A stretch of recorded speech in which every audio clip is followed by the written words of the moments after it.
that face of a young Luther nailing his 95 Theses on the church door.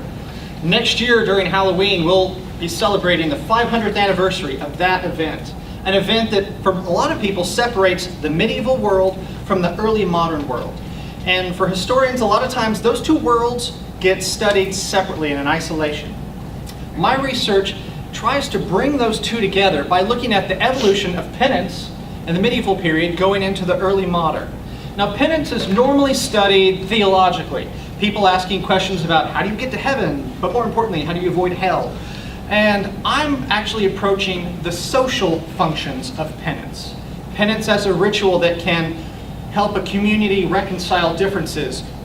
Penance as a ritual that can serve as social control, basically, that in many ways affects marriage rituals, marriage practices, sex practices, and can inflict some pretty severe penalties on people. Now, for a lot of people, they go, well, yeah, that's the medieval period. I buy that.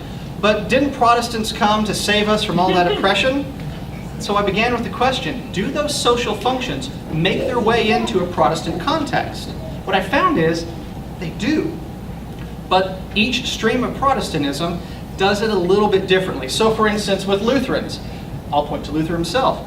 They ignore social control early on, but after a while they realize people need some motivation if they're going to act and believe rightly.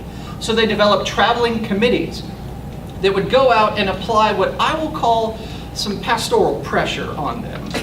Well, Calvinists, I got them up there in the corner. They actually developed the committees in the cities. These committees could invite you for a come to Jesus meeting.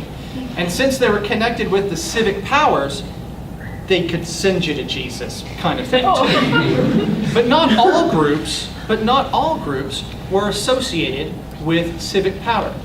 My research also looks at groups that maintained the separation of church and state, like the Amish or the Mennonites. What did they do to fulfill those same kind of functions? Well, I found they used social practices, like shunning and the ban. I've got the poor little girl right over there. Everyone's staring at her. So what I found is, all these Protestant groups I looked at held on tightly to the social functions of penance, but it was their relationship with the political structures that caused it to look a little bit differently here and a little bit differently there. So, as 500 years we're about to celebrate a great division between Protestants and Catholics. My research isn't going to fix that, obviously. But by maybe finding areas of continuity, I can open an opportunity for conversation, some common ground, and that is worth celebrating. Thank you.